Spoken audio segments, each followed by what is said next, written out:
A big g'day and welcome to the Riddle District Football Netball League Senior Football Review, looking back at round 6 in the RDFNL.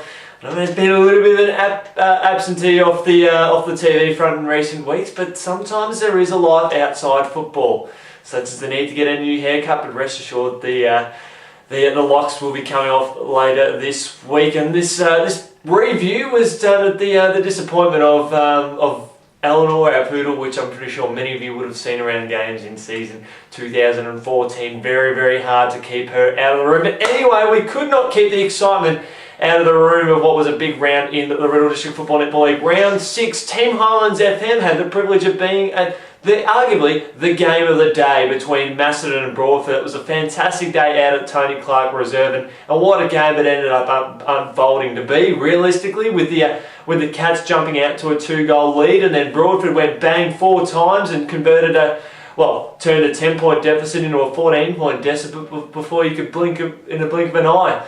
An outstanding duel there in the Macedon forward line there. We had Marcus Kenny having a very tough day at the office against Reece Smith. Now, the records show that Kenny did kick 6 goals on the day, but Smith had him every step of the way. In fact, we usually see Kenny quite efficient on the lead. Well, Smith had him at every turn. So that ended up being a very good contest. It started in the first quarter and went straight through the rest of the game. The Cats broke away in the third term with some great goals, and James Ferry moving from the half-back line to the forward line to cause a few headaches there for the Broadford team. But football is a very, very funny game, and the Roos, they really stepped it up in the final term. We saw about 6 or 7 goals, 6 goals in 7 minutes of play in the final term, and Broadford brought the margin back to 11 points after a 34-point deficit.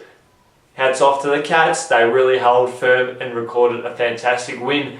The best for the Roos, arguably, Brady Holland, I should say. He was outstanding in the midfield in that comeback. James Philpott was outstanding for Broadford. Josh Pound kicked the trademark left foot goal from about 40 metres out to bring the Roos back into the contest.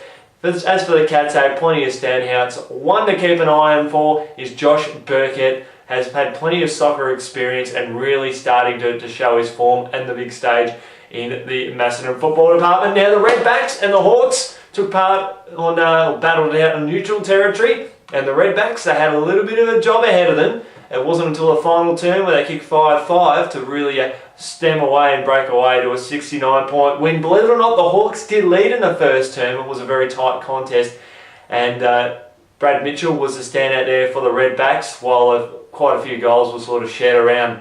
As for the other Hawks, they battled away and they'll live to fight another day, but I think their form is growing and they're not too far away from getting their first win of the season. Rupertswood, they enjoyed a big, big win over Wallen.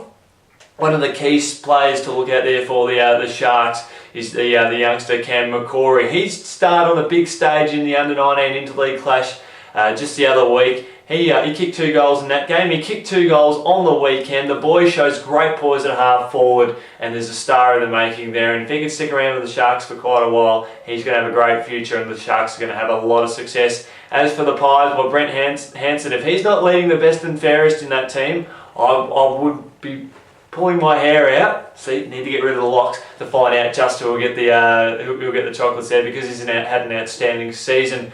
Hats off to our great mate, Gav Spall, the Rockbank coach. Congratulations to him and the team getting their first win of the season, this time over Kilmore, and it's much deserved. I know Rockbank have worked really hard behind the scenes over the last couple of seasons, and great effort to him and the guys over there. They ended up winning that by 47 points. Lockie Calder kicked 8 goals. Sunbury Kangaroos had a big win over Lancefield to the tune of 91 points. Matty Welsh, key defender, has gone forward again. He's kicked 4 goals in a match-winning display. Outstanding performance across the board in that department there for the Roos, while the Tigers, they'll just have to keep plugging away. And in the other blockbuster game of the day, Diggers Rest had a very big win over Melton Central to the tune of 26 points. The Centrals went toe-to-toe with the Boroughs for most of the game before the Boroughs slipped away later on in the contest there. Good all-round performances from all. Nathan Richardson, absolute standout there for the Centrals. As for the Boroughs, well, they had plenty of match winners across the board, including Jace Williams, who was magnificent. Well, that's it for me in round 1 in review of the Riddle District Football Netball League round 6 action in the footy. We'll catch you later on.